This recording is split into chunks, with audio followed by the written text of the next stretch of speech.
Part 1. The Desperate Prayer. The sky above the colony world of Solora shimmered with the glow of its twin suns. The people of the planet lived quiet lives among rolling plains and glittering lakes. For generations they had known peace. Solora was not a place of soldiers or warriors. It was a place of families, of builders, of farmers.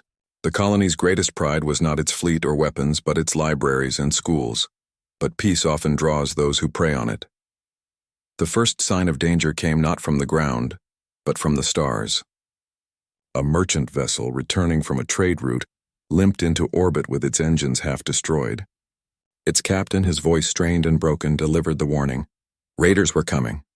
Not just one ship, but a fleet. The colony council gathered quickly in the central dome, a structure of glass and white stone that reflected the suns. Fear filled the chamber as the news spread. The raiders were known across the sector. They struck without mercy, burning settlements, stealing resources, and taking people as captives. No plea for mercy ever softened them. We must call for help, one counselor said, his voice trembling. From who? Another demanded. The trade guilds will not risk their fleets. The core worlds will not hear us. We are too far from their borders. Still, the first said, we must try. Signals were sent. Distress calls filled the void. They were simple, desperate messages repeated over and over. This is Solora Colony. We are under threat. We request immediate aid.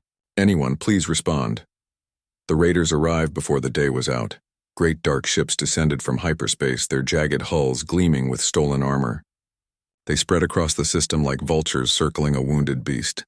The largest ship, a battle-scarred command cruiser, positioned itself above the colony. Its voice echoed across the comm channels. People of Solora, you have nothing to defend yourselves. You will surrender all resources, all valuables, and 1/4 of your population for labor. Refuse, and we will burn your world. Silence filled the council dome. To fight was impossible. To surrender was unbearable. Families would be torn apart. The raiders would strip the planet bare. The colony's governor, an elderly woman named Ritali, stood slowly. We cannot fight them. We cannot meet their demands. All we can do is endure. Her hands trembled as she placed them on the council table. Keep sending the signals. Keep calling for help. Even if the stars are silent, we will not stop calling. And so the colony prayed. Their prayers were not words to gods, for many no longer believed in gods.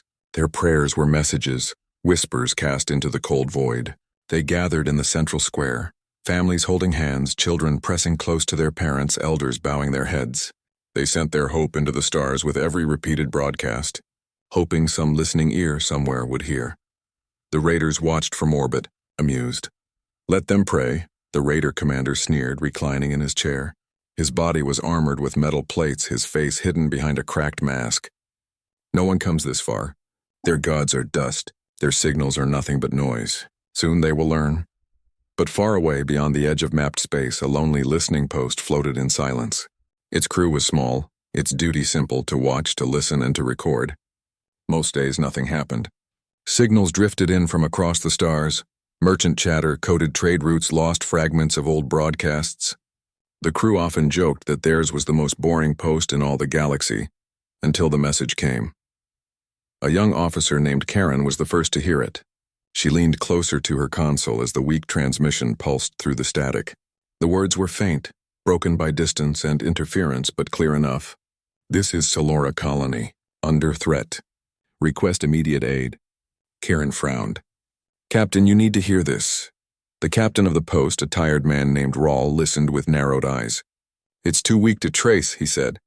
But it's real, Karen insisted. They're under attack. Rawl hesitated. Their orders were to monitor, not interfere. But then the transmission repeated, carrying with it the sound of voices, frightened, desperate voices. It was no trick. It was a plea. And not far from that lonely post, patrolling the dark borders of space, there was a ship. The vigilant Howl was her name, a human warship, old, but still formidable. She was a vessel built in another era, when humanity expanded into the void with fire and steel. Her hull bore the scars of past battles, but her engines were strong, and her crew was loyal. She patrolled where few others dared, a lone guardian against the forgotten dangers at the edge of the stars. On her bridge, Captain Adrian Kyle listened to the signal. His face was calm, but his eyes were sharp. Solora Colony, he murmured. That's 3 jumps from here. Yes, Captain, his first officer replied. Raiders by the sound of it. The crew waited for Kale's decision. To respond meant risk. To ignore meant safety. Kale rose from his chair. Set course for Solora. Full burn. The order was quiet, but it carried like thunder through the ship. Engines roared to life. Lights flared across the decks. The vigilant Howl turned in the void, her prow aimed at the distant stars where Solora waited. Back on the colony, the days dragged like years. The raiders had not yet struck, but their ship circled above, a shadow that never left the sky. Every hour the demands repeated. Every hour the colonists refused. In the shelters, children asked their parents if help would come. The parents smiled through their fear and said yes. Help would come. It had to. Governor Ritali stood on the balcony of the council dome each evening, looking at the stars. She whispered into the night, not knowing if her words would ever reach anyone. Please, someone, hear us. And then, one night, as the colony's transmitters sent out yet another signal, the jamming flickered. For a heartbeat, the interference broke. Something stirred in the void. The raider commander frowned. His sensors reported a ripple in hyperspace. Faint but growing stronger. He barked orders, demanding scans. The colonists felt it too, not in sensors but in their bones. The air seemed to tremble. The stars seemed to shiver. Something was coming. They had prayed. The void had listened. And far across the darkness, the vigilant Howl howled back. Part 2. The howl from the void. The night sky above Solora was not dark. The raiders' ships glimmered like sharp teeth across the heavens, blotting out the beauty of the twin moons. For days, the colonists had lived under the shadow of those ships. Their hearts had grown heavy and hope thinned like smoke in the wind. Then something changed. On the third night, a low vibration moved through the air. It was not a storm, not the shifting of the planet's crust. It was something deeper, older, more powerful. The colonists raised their eyes and saw a strange ripple among the stars. The raider commander sat in his chair aboard the great cruiser Scythe of Worlds. He was a scarred creature, broad and armored, his mask glowing faintly as he scowled at the readings. Report, he barked. Something in hyperspace, his sensor officer replied. A distortion. Small but stable. Something is coming through. The commander leaned forward. Another merchant convoy? No, a warship, the officer whispered. Human design. For a moment, silence filled the command deck. The raider crew exchanged uneasy glances. The humans were not often seen in this part of space. They had withdrawn long ago from the great councils, retreating to their own clusters. Stories remained, though. Old stories of battles where human ships fought like beasts cornered, where their engines screamed like storms, and their captains never surrendered. The commander sneered, though unease touched his voice. One warship? Against us? Let them come. We will tear them apart. The distortion widened. To the colonists below, it looked like the sky itself cracked. Light spilled out, bending the stars. The air around the transmitters buzzed as if the colony itself could feel the coming storm. And then it happened. With a roar that echoed even through the thin atmosphere, a shape tore free of hyperspace. Metal, scarred but proud, emerged in a blaze of blue fire. The warship was vast, its hull bristling with weapons, its engines glowing like the hearts of suns. The colonists gasped. Children pointed upward, their small voices trembling with awe. Elders whispered to one another, remembering the tales of old. Governor Ritali felt her knees weaken. She clutched the railing of the council dome's balcony and whispered, They came. The humans. They came. The vigilant Howl hung in orbit, silent for a moment like a predator studying its prey. Then its comms cut across every channel in the system. This is Captain Adrian Kale of the United Terran ship Vigilant Howl, the voice said, calm as steel. Solora Colony, we have received your signal. You are not alone. The colonists erupted in cries of relief and joy. Tears ran down faces. Families embraced. Their prayers had been answered, but the raiders were less moved. The commander of the Scythe of Worlds spat in disgust. One ship dares to face us? Open a channel. When Kale's face appeared on their screens, the commander leaned forward. Human, you interfere in matters that are not yours. Leave now, and perhaps I will allow you to crawl back to your people. Kale's eyes were steady. His voice was quiet, almost gentle. You will leave this system. You will release your grip on Solora. If you do not, there will be nothing left of you to crawl anywhere. The raider crew burst into harsh laughter. Their commander grinned, teeth sharp beneath his mask.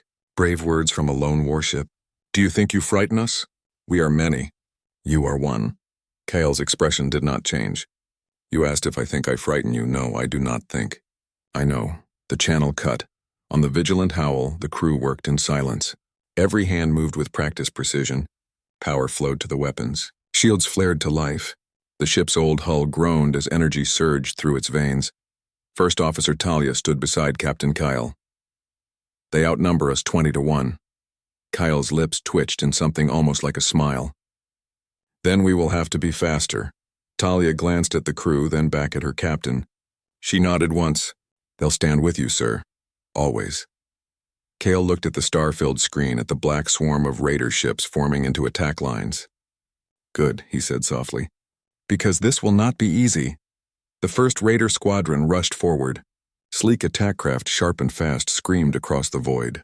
Their weapons lit the dark like fireflies of death. The vigilant Howl did not flinch. Her engines howled. The void trembled with her roar as she turned sharply, diving straight into the enemy formation. The colonists watched from below as the night sky blazed. Streaks of fire crossed the heavens. Explosions lit the clouds like false dawns. In the council dome, families clung to each other. Some prayed aloud, others whispered the human captain's words again and again. You are not alone. The Howl's guns thundered. Bright lances of plasma cut through raider craft, ripping them apart. Drones launched from hidden bays, swarming the enemy with deadly precision. Every strike was clean, every movement efficient. But the raiders were many. They regrouped, encircling the human ship. From the command cruiser, the raider leader barked orders. Crush them. Show these humans their howls are nothing but echoes. The battle raged. The vigilant Howl spun through fire, her shields flaring with every hit. Her hull bore new scars, but she fought on, relentless. Inside, the crew moved as one body. No panic, no hesitation, only purpose. Kale stood firm on the bridge, his voice steady as he gave each order. Shift power to forward batteries. Roll 30 degrees. Fire on my mark. The ship obeyed like a living thing. To the colonists, it was like watching legends come alive. They saw the lone human vessel dive through fleets larger than mountains. They saw raider ships fall in burning arcs. They saw courage painted in fire across the stars. A child tugged at his mother's sleeve, pointing upward. Listen, he whispered. The mother frowned. Listen to what? The ship, the child said. His voice trembled with wonder. It's howling.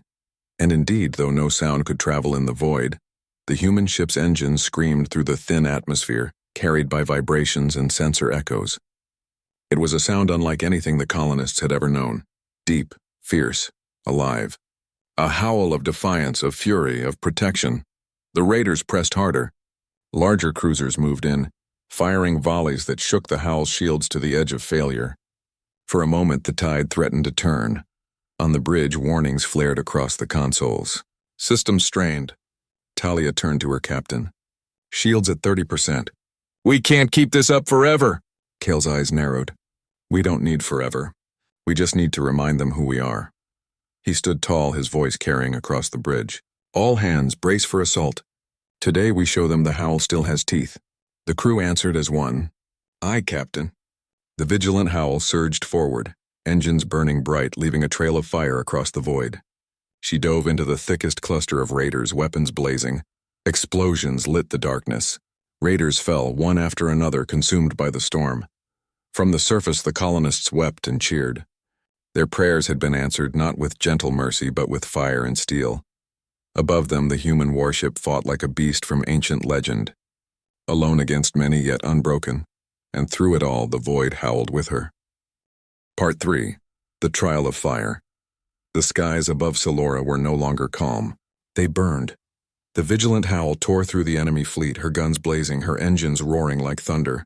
From the surface of the colony, the people stood on rooftops and hillsides, their eyes fixed on the night sky. They had never seen such a sight.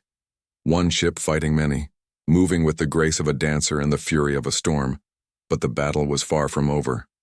The raiders had numbers. For every ship destroyed, more pressed forward. Their fighters swarmed like insects. Their cruisers fired volley after volley. And the largest vessels began to close ranks around the human warship. On the bridge of the vigilant Howl, The lights flickered as the ship shook under the weight of enemy fire. Red warning symbols danced across the consoles. The crew worked in silence, sweat running down faces, hands steady even as sparks burst from the ceiling. Status! Captain Adrian Cale's voice cut through the chaos like a blade. Shields at 20%, Captain. First Officer Talia called back. Engines are overheating. We'll lose thrust if we push any harder. Cale narrowed his eyes at the swarm closing in. Then we cannot wait. Ready the forward batteries. Lock targets on the nearest cruiser. The crew obeyed without hesitation. The ship swung hard to port, her heavy cannons charging until they glowed white. With a single command from Cale, they unleashed their fury. The void erupted. A raider cruiser split apart in a burst of light and debris, its broken hull scattering into the darkness. The shockwave rippled through the swarm, tearing smaller ships into fragments. The colonists cheered when they saw it from the ground. For a moment, they believed the battle might already be won, but the raiders did not flee. They screamed in anger and redoubled their assault. On the raider flagship, the Scythe of Worlds, the commander slammed his clawed hand against the arm of his chair. One human ship dares humiliate us? No more games. Break them. Orders spread across the fleet. Dozens of raider vessels began to converge, their engines flaring as they surrounded the Howl. Back on Silora, fear returned. Governor Ritali stood on the balcony of the council dome, her eyes wide as the swarm closed around their savior.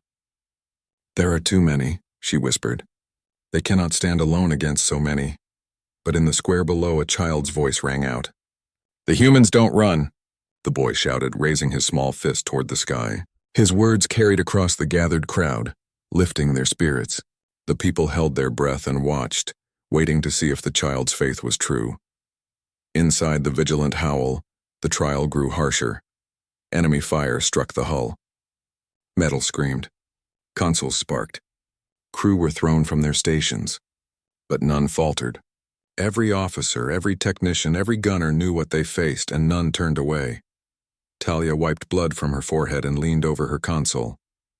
Captain, we are nearly surrounded. If they close the ring, we're finished. Cale's voice was calm, steady as ever. Then we must break the ring before it closes.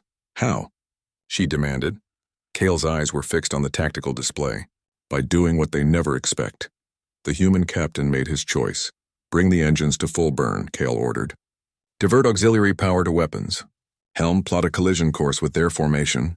Gasps spread across the bridge. To dive straight into the enemy swarm was madness. But Cale's crew did not question him. They had followed him through worse.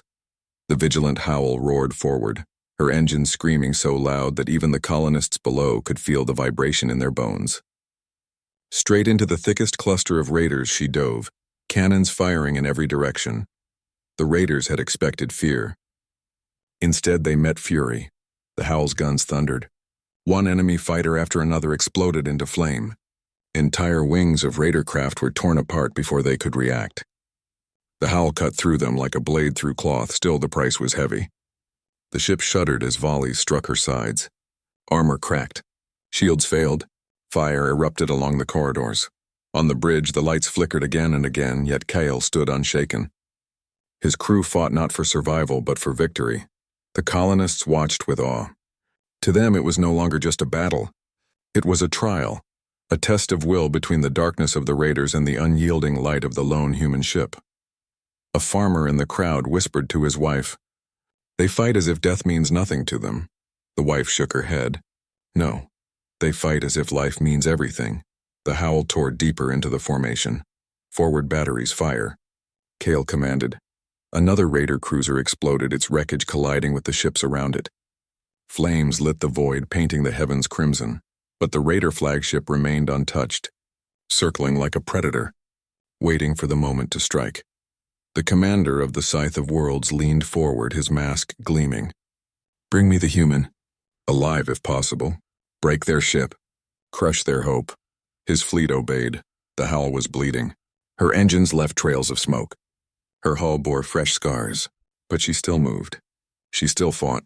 Kyle stood tall, his voice steady. "We hold no matter the cost. Sailora will not fall," his crew answered as one. "Aye, Captain." The colonists heard none of these words, yet somehow they felt them. They saw the Howl burning but unbroken, and they found their courage again, Families clutched one another, not in fear, but in pride. They had prayed, and their prayer had answered with fire. The battle reached its height. The Howl unleashed everything she had: torpedoes, drones, shock cannons, until her decks trembled with the strain. The void became a storm of light and fire. Raider ships fell by the dozens, but still they came. Inside the ship, every crew member fought exhaustion, pushing their bodies and minds beyond their limits. Sweat-soaked uniforms, hands blistered, voices hoarse, yet they did not stop. This was humanity's way: to fight past the point of reason, to endure where others would yield. Governor Rithali, her voice breaking, whispered as she watched, "They cannot last much longer." But then she saw something in the sky. The Howl, even as she burned, did not retreat. She advanced. Again and again she pressed forward, straight into the heart of the enemy. Rithali's eyes filled with tears. "They are showing us what it means to stand." At last the raiders tightened their trap. The human warship was surrounded on all sides, caught in the jaws of the fleet. The commander of the Scythe of Worlds leaned back, his mask glowing with triumph. "It is over," he said. But on the vigilant Howl, Captain Kale whispered, "It has only begun." The trial of fire was not finished. It was only entering its fiercest hour. Part 4. The human edge, the void blazed with fire. The vigilant Howl was caught inside a circle of death, surrounded on all sides by raider ships. Plasma beams struck her shields, shock cannons pounded her hull, and every explosion rattled her bones. The colonists of Silora watched in silence, their hearts trembling as they saw their savior swallowed by the swarm. On the bridge of the Howl, smoke filled the air. Consoles sparked. Crew members coughed and fought to stay at their posts. The ship's lights flickered red, warning of damage across every deck. "Shields collapsing," First Officer Talia shouted. "Hull breaches on 3 sections." The ship trembled again as another volley struck. A section of the outer armor peeled away, spinning into the dark. The tactical officer turned to Captain Kale. "We can't last much longer, sir." But Adrian Kale stood tall, his eyes fixed on the enemy swarm. He showed no fear. His voice was steady, calm, almost quiet. "They think they've won," he said. "They think one ship cannot stand against many. They think we will break as they would." He turned to his crew, his voice rising with fire. "But we are human. We do not break. We push harder. We fight longer. And when the enemy thinks they know our limits, that is when we show them the truth." His words carried across the bridge. Exhausted faces lifted, eyes burned with new light. Every crew member straightened at their station. "Yes, Captain," Talia said firmly. "We'll show them." The raider commander aboard the Scythe of Worlds leaned forward, watching the human vessel flicker under the weight of fire. His mask gleamed as he growled, "End it. Bring the Howl down." But then something unexpected happened. The vigilant Howl moved. Instead of falling back, instead of trying to flee, the human warship surged forward. Her engines flared white, brighter than the suns themselves. She cut through the enemy ring like a beast tearing through a cage. The colonists gasped when they saw it. The human ship did not retreat, it attacked. The Howl's guns lit the void. Heavy cannons blasted apart a raider cruiser in a single strike. Drones swarmed out of her bays, weaving between enemy fighters and tearing them to shreds. Torpedoes streaked like fire across the black, striking enemy vessels one after another. The raiders were stunned. They had expected fear. They had expected retreat. Instead, the human ship charged into the heart of their formation. Madness. One raider officer whispered. "No," the commander growled. "Not madness, humanity." On the bridge of the Howl, the crew worked with desperate precision. Every system was pushed beyond its limits. The engines screamed with heat, nearly tearing themselves apart. The weapons glowed white from constant fire. But the crew did not stop. Talia turned to Kyle, her voice strained. "Captain, we can't keep this up much longer. We're burning ourselves out." Kyle's eyes were fixed on the tactical display. His voice was cold, sharp. "We don't need to outlast them. We need to break them." "How?" Kale's gaze shifted to the largest blip on the display. The Raider flagship, Scythe of Worlds. Its vast shape loomed over the battlefield, directing the swarm. "Take the head," Kyle said softly. "The body dies." The decision spread through the crew like fire. A direct strike against the flagship. It was reckless. It was impossible. It was human. The Howl turned sharply, engines screaming as she dove through enemy fire. She took hit after hit, armor cracking, hull burning, but she did not slow. Her prow pointed directly at the Scythe of Worlds. The raider commander saw it and laughed. Fools, do they think they can face me head-on? Arm all weapons. Prepare to crush them. The flagship's cannons roared, filling the void with fire. The Hal staggered, her deck shaking, but she kept going. On Solora, the colonists held their breath. They saw the human ship, burning and battered, charging into the jaws of the largest enemy vessel. Children clung to parents. Elders whispered prayers. None dared to look away. Inside the Howl, alarms blared.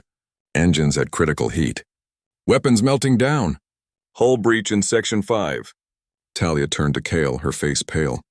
Captain, if we continue this course, Kale cut her off.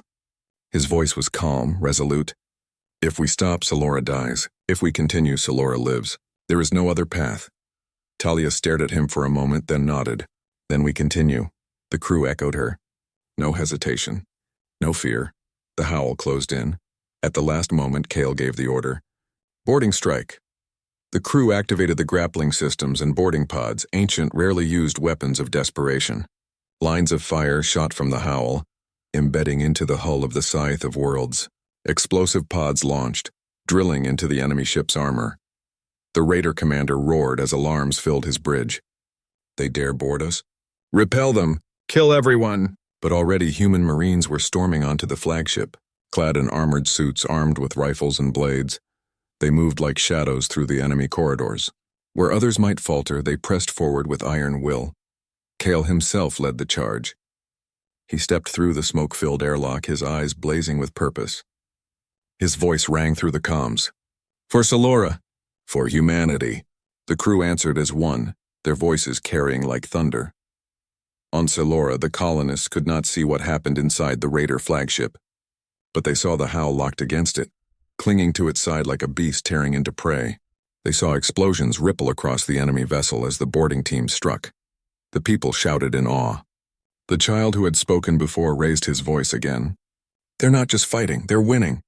Inside the Scythe of Worlds, chaos reigned. Raiders scrambled to defend their ship, but the humans were relentless. Every corridor became a battlefield.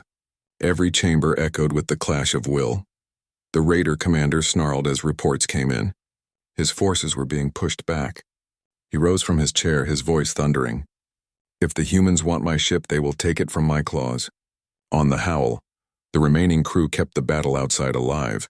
Talia stood at the command console, sweat dripping down her brow. Hold the line, she shouted. Protect the captain's strike team. The Howl groaned as she took more fire, but she fought on. Drones swarming, cannons blazing.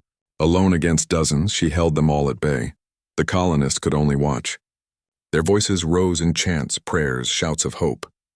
For the first time in their history, they saw what humanity was truly capable of. Not just words, not just legends, but action. And they understood why the raiders feared the humans. At last, deep inside the raider flagship, the human strike team reached the command deck. Explosions rocked the ship as systems failed. The doors burst open. The raider commander turned, his mask gleaming, his weapon drawn. He faced Captain Kale with a snarl. Kale raised his blade. This ends now. Outside, the colonists saw the great flagship shudder. Lights flickered across its hull. Smaller raider ships scattered in confusion, their formations breaking. The trial of fire was ending. The decisive moment had come. Part 5.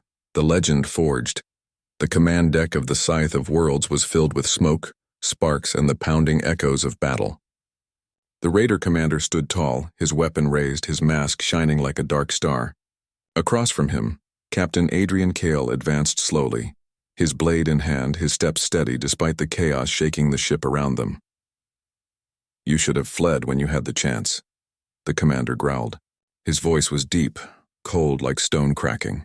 Kyle's eyes never wavered. Humans don't flee. We endure, we fight, and when we must, we end threats like you. The raider swung his weapon and the clash began. Sparks flew as blade met blade. Around them, human marines and raider guards fought in brutal close combat. The room shook as another explosion rippled through the flagship's hull. The commander fought with fury, each strike heavy as a hammer, but Kale moved with precision. His strikes were not wild but sharp, exact, cutting through rage with discipline. You think one ship can change the tide? The raider hissed. Kale's voice was calm. One ship with the right crew with the right cause can change everything. With a final strike, Kale drove his blade into the commander's weapon, shattering it. The raider staggered back, stunned. Kale raised his weapon high, then brought it down in a sweeping arc that ended the fight. The commander collapsed, his mask clattering across the deck. The room went silent. Raiders froze. Humans stood tall. Kale lifted his voice for all to hear. Your leader has fallen. Your ship is ours. Surrender, or be destroyed. Word of the commander's fall spread like wildfire through the raider flagship. One by one, enemy fighters dropped their weapons. The balance of the battle shifted in an instant. Outside, the colonists of Silora saw the change. The once mighty flagship faltered, its fire dimming, its fleet scattering. The human warship, scarred and burning, still clung to its side like a beast refusing to release its prey. Cheers erupted across Silora. People hugged, cried, shouted. For the first time in days, hope was real. On the bridge of the vigilant Howl, First Officer Talia gripped the railing, her voice sharp. All ships retreating, Captain. The raider fleet is breaking apart. The crew cheered, though exhaustion weighed on every face. They had stood against impossible odds, and they had won. Kale's voice came through the comms, steady as always. Hold fire! Let them run. Without their leader, they are nothing. Talia gave the order. The Howl's weapons went quiet. Drones returned. Silence settled across the void. Inside the Scythe of Worlds, Kyle walked among his crew. His uniform was scorched, his blade dented, but his eyes still carried iron. He looked at the fallen enemy commander one last time before turning to his Marines. Secure the ship. Bring back what we can, then prepare to disengage. Our people are waiting, the Marines saluted. Their faces were tired, scarred, but proud. They had fought in the belly of the beast and returned victorious. Hours later, the Howl and the captured flagship drifted in orbit above Silora. Fires still burned across both ships, but they remained alive. On the colony below, crowds gathered as transports descended.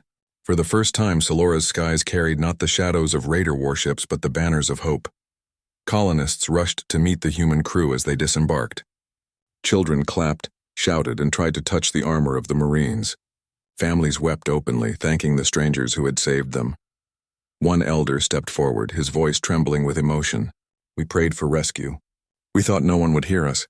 And yet from the darkness you came. Kale bowed his head. Your prayers were heard. Humanity always answers when lives are at stake. The colonists invited the crew into their city. Despite exhaustion, the humans walked among them, listening to their thanks. Food was offered, songs were sung, and for a brief moment, war gave way to peace. The child who had spoken during the attack approached Kyle.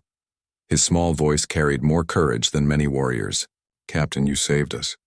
Does this mean we're safe now? Kyle knelt, placing a hand on the boy's shoulder. His face softened, though his eyes remained shadowed by the battles he had fought. You are safe today, he said gently, but safety is not something given once. It must be defended always. That is what we do. That is what humanity does, the boy nodded, his eyes shining. Then we'll remember. We'll be strong like you.